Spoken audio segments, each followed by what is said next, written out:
government must be commended for restoring fiscal discipline to budgets and national planning. Since the advent of this government, we've seen the reintroduction of annual finance acts, which has enabled the government to communicate very early the means by which they intend to finance the budget for the year. The last time we saw this happen was in the time of the military, and the last finance act we had prior to 2019 was actually in 1999.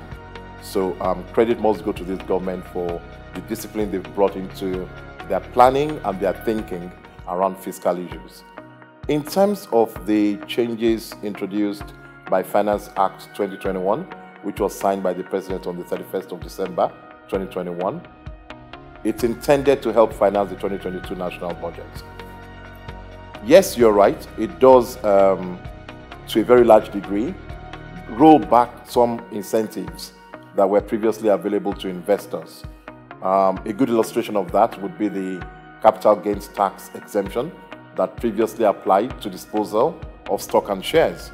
That incentive was first introduced in 1992 as a means to help deepen the capital markets and encourage Nigerian investors to list their companies and their shares on the exchange. Well, back in 1992, we had very low capitalization of the exchange, and market cap was about 350 base points. But as of today, market cap on the Nigerian Stock Exchange is in excess of 40,000 base points.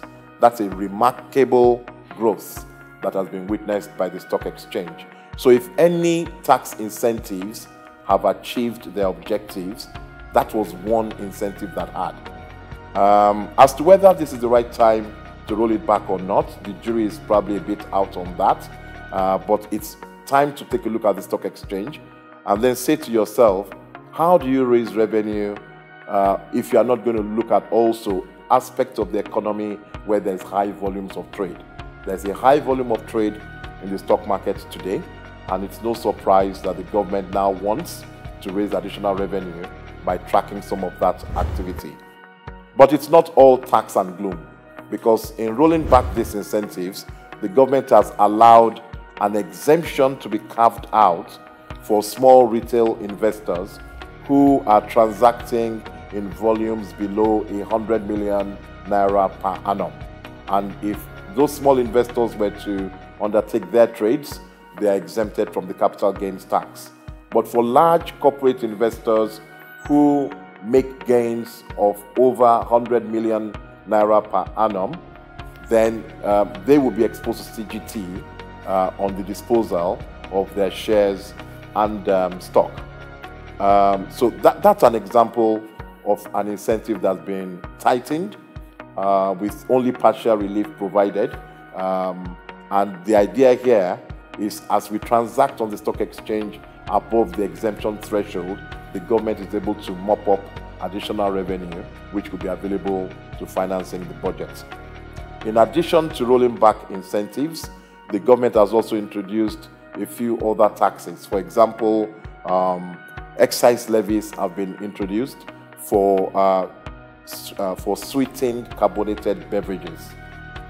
This has been the result of a health lobby, if you like, across the world, where positive correlations have been drawn between the consumption of those products and associated health challenges like diabetes, gout, and a number of other serious health conditions that government has to then spend public expenditure in helping citizens manage. And so in response to that lobby, the government has introduced this levy as a means of raising additional public finance that can be utilized in providing health initiatives that will be made available to the public for those who have exposure to those negative consequences. So to my mind, finding the right balance between taxing and stimulating is actually the job of the fiscal planners. And it is remarkable that Nigeria has consistently done this since 2019.